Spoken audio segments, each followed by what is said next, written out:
ഒരു കാര്യം തുടങ്ങുന്നതിന് മുമ്പ് നമ്മൾ എന്തിനാണത് ചെയ്യുന്നതെന്ന് ഒരു വ്യക്തമായ ധാരണ വേണ്ടേ? പലപ്പോഴും നമ്മളിങ്ങനെ ഓടിക്കൊണ്ടിരിക്കും, പക്ഷെ എങ്ങോട്ടാ ഓടുന്നതെന്ന് ഒരു പിടിയുണ്ടാവില്ല. ശരിയല്ലേ? ശരിയാണ്. അതായത് എവിടെ എത്തണമെന്നറിയാതെ ഒരു യാത്ര തുടങ്ങുന്നത് പോലെയാണത്. അപ്പോ ഇന്ന് നമ്മൾ സംസാരിക്കാൻ പോകുന്നത് ഈ വിഷൻ അല്ലെങ്കിൽ ദീർഘവീക്ഷണം എന്നതിനെക്കുറിച്ചാണ്. ആ, വിഷൻ. നമ്മുടെ കയ്യിലുള്ള ഒരു ഓഡിയോ സ്രോതസ്സുണ്ട്, വിഷൻ 1.M4A.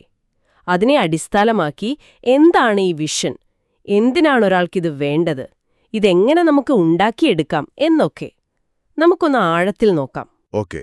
അപ്പോൾ ഈ ചർച്ചയിൽ നമ്മൾ പ്രധാനമായും നോക്കുന്നത് നമ്മുടെ പ്രവൃത്തികൾക്ക് ഒരു ദിശാബോധം നൽകാനും തീരുമാനങ്ങൾ എടുക്കാൻ സഹായിക്കാനും ചിലപ്പോൾ പ്രതിസന്ധികളിൽ ഒരു താങ്ങാവാനുമൊക്കെ കഴിയുന്ന ഒരു ശക്തമായ വിഷൻ എങ്ങനെ ഉണ്ടാക്കാമെന്നതിലാണ്. ശരി, അപ്പോൾ നമുക്ക് തുടങ്ങാം. അപ്പോൾ എന്താണ് അടിസ്ഥാനപരമായി വിഷൻ? ഇപ്പോൾ ഇല്ലാത്തൊരു ഭാവിയെ മനസ്സിൽ കാണാനുള്ളൊരു കഴിവ്, അല്ലേ? അതെ, നമ്മുടെ മുന്നിലുള്ള ചെറിയ പ്രശ്നങ്ങൾക്കപ്പുറം കുറച്ചുകൂടി വിശാലമായിട്ട് കാര്യങ്ങളെ കാണാൻ പറ്റുക. ശരിയാണ്. അതായത് നിങ്ങളിപ്പോൾ ഇവിടെയാണ്, പക്ഷെ നിങ്ങൾക്ക് എത്തേണ്ട ഒരു സ്ഥലമുണ്ട് എന്ന് തിരിച്ചറിയുന്നത്. അതെ. അവിടെ ഒരു പ്രധാന കാര്യം എന്താണെന്ന് വെച്ചാൽ, ഈ ഭാവിയെ വെറുതെ ഇങ്ങനെ സങ്കല്പിച്ചാൽ പോരാ, അത് വ്യക്തമായിട്ട് നിർവചിക്കാനും മറ്റുള്ളവർക്ക് മനസ്സിലാവുന്ന രീതിയിൽ പറയാനും കഴിയണം. അത് പ്രധാനമാണ്. അപ്പോഴാണ് നമ്മൾ എന്തിനാണ് ഈ കഷ്ടപ്പെടുന്നത് എന്നൊരു ബോധ്യം നമുക്ക് തന്നെ വരുന്നത്. പലർക്കും സ്വന്തം ജീവിതത്തെക്കുറിച്ചോ അല്ലെങ്കിൽ ചെയ്യുന്ന ജോലിയെക്കുറിച്ചോ ഇങ്ങനെ ഒരു ക്ലിയർ പിക്ചർ ഉണ്ടാവില്ല. ഖുറാനിലൊക്കെ പ്രവാചകന്മാരെപ്പറ്റി പറയുമ്പോൾ അവരുടെ ഒരു പ്രത്യേകതയായിട്ടിത് പറയുന്നുണ്ട്. ഇബ്രാഹിം നബി, ഇസഹാക്ക് നബി, യാക്കൂബ് നബി, അവരെയൊക്കെ കരുത്തും കാഴ്ചപ്പാടുമുള്ളവർ എന്ന് പറയുന്നുണ്ട്. സ്ട്രെങ്ത് ആൻഡ് വിഷൻ അല്ലേ? മേലൂടെ ശുദ്ധീകരിക്കപ്പെട്ടതാണെന്നും പറയുന്നു. ഇത് സ്റ്റീഫൻ കവിയുടെ keep the end in mind എന്ന ആശയത്തോട് വളരെ ചേർന്ന് നിൽക്കുന്ന ഒന്നാണ്. ശരിയാണ്. അപ്പോൾ ഈ വിഷൻ എന്തിനാണ് നമുക്ക് ഇത്ര നിർബന്ധമായിട്ട് വേണ്ടത്? ലക്ഷ്യം കൃത്യമല്ലെങ്കിൽ ഏതു വഴിക്ക് പോകണമെന്ന് സംശയമാവുമല്ലോ. തീർച്ചയായും. അപ്പോൾ ഒരു വിഷൻ ഉണ്ടെങ്കിൽ നമ്മുടെ സമയവും ഊർജവും മറ്റു വിഭവങ്ങളുമൊക്കെ എവിടെയാണ് ഉപയോഗിക്കേണ്ടത് എന്ന് തീരുമാനിക്കാൻ അതൊരു ഫിൽട്ടർ പോലെ പ്രവർത്തിക്കും. ആ ഫിൽട്ടർ എന്ന വാക്ക് വളരെ പ്രധാനപ്പെട്ടതാണ്. കാരണം വ്യക്തമായ ഒരു വിഷൻ ഉണ്ടെങ്കിൽ വേണ്ട എന്ന് പറയാനുള്ള ഏറ്റവും നല്ല ഒരു ടൂൾ കൂടിയാണത്. ഓ, അത് ശരിയാണല്ലോ. നമ്മുടെ ലക്ഷ്യത്തിലേക്ക് നമ്മളെ എത്തിക്കാത്ത കാര്യങ്ങളെ എളുപ്പത്തിൽ ഒഴിവാക്കാം. വ്യക്തിപരമായി ഞാനിത് ഉപയോഗിക്കാറുണ്ട്. ചിലപ്പോൾ ആളുകൾ അവ്യക്തമായ ആവശ്യങ്ങളുമായി സമയം ചോദിക്കുമ്പോൾ എന്റെ വിഷനുമായിട്ട് ഇതിന് വല്ല ബന്ധവുമുണ്ടോ എന്ന് ഞാൻ നോക്കും. നമ്മുടെ കയ്യിൽ അധികം സമയമൊന്നുമില്ല, അല്ലേ? സെനേക്കയുടെ ജീവിതത്തിന്റെ ഹ്രസ്വത എന്ന പുസ്തകത്തിൽ അദ്ദേഹം അത്ഭുതപ്പെടുന്നുണ്ട്. ആളുകൾ എങ്ങനെയാണ് അവരുടെ ഏറ്റവും വിലപ്പെട്ട സമയത്തെ ഇത്ര നിസ്സാരമായി പാഴാക്കുന്നതെന്ന്. ഇത് നമ്മൾ ആരാണെന്ന് നമുക്കും മറ്റുള്ളവർക്കും ഒരു വ്യക്തത തരും. നമ്മുടെ ഉള്ളിലെ ആ ഒരു ഇന്റൻഷൻ, ഉദ്ദേശ്യശുദ്ധിയുടെ പ്രതിഫലനമാണത്. അതെ. പ്രതിസന്ധികളൊക്കെ വരുമ്പോൾ തളർന്നു പോകാതെ മുന്നോട്ടു പോകാൻ ഈയൊരു വ്യക്തതയെ ഒരുപാട് സഹായിക്കും. അല്ലെങ്കിൽ എന്തുപറ്റും, മറ്റുള്ളവരുടെ അഭിപ്രായങ്ങൾക്കനുസരിച്ച് നമ്മളിങ്ങനെ ഒഴുകി നടക്കും. ശരിയാണ്. അപ്പോൾ നമ്മൾ പിന്തുടരുന്നത് ഒരുപക്ഷെ അവരുടെ വിഷനായിരിക്കും, നമ്മുടേതാവില്ല. അതെ അതെ. പിന്നെ വേറൊരു കാര്യം, നിങ്ങളുടെ വിഷൻ മറ്റുള്ളവരോട് പറയാൻ ഒരു മടി തോന്നുന്നുണ്ടെങ്കിൽ അത് ശരിക്കും നിങ്ങളുടെ ആത്മാർത്ഥമായിട്ടുള്ള വിഷൻ തന്നെയാണോ എന്ന് ഒന്നുകൂടി ആലോചിക്കുന്നത് നല്ലതാണ്. അതൊരു നല്ല പോയിന്റാണ്. പ്രത്യേകിച്ചും ലീഡർഷിപ്പ് റോളുകളിലൊക്കെ ഇത് വളരെ പ്രധാനമാണ്. കാരണം മറ്റുള്ളവരെ കൂടെ കൂട്ടണമല്ലോ. അതെ. നിങ്ങൾ നിങ്ങളുടെ വിഷനെക്കുറിച്ച് തുറന്നു പറയുമ്പോൾ ചിലപ്പോൾ അത് മറ്റുള്ളവർക്ക് പ്രചോദനമാകും. അവർക്ക് ചിലപ്പോൾ അതുമായി ബന്ധപ്പെട്ട വിവരങ്ങൾ തരാൻ കഴിഞ്ഞേക്കും.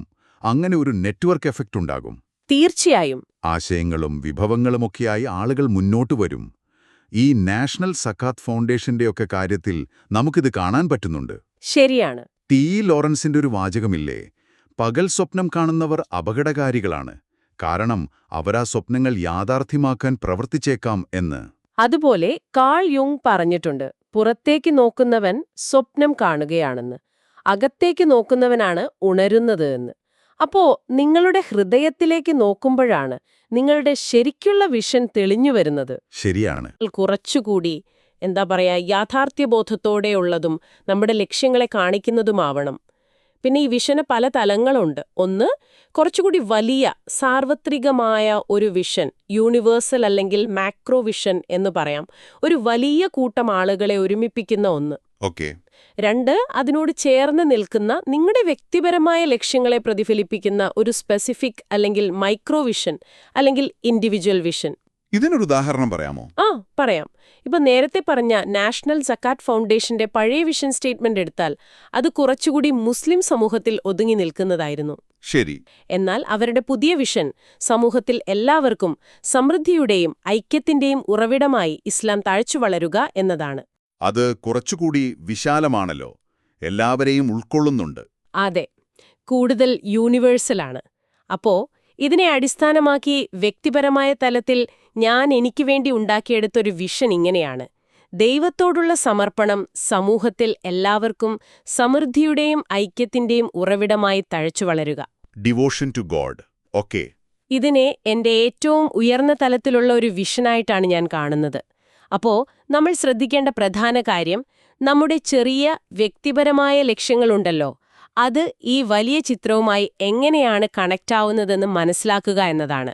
അപ്പോ ഇത്രയും പറഞ്ഞതിൽ നിന്ന് നമ്മൾ മനസ്സിലാക്കിയത്, വിഷൻ എന്ന് പറയുന്നത് വെറുമൊരു സ്വപ്നം കാണലല്ല.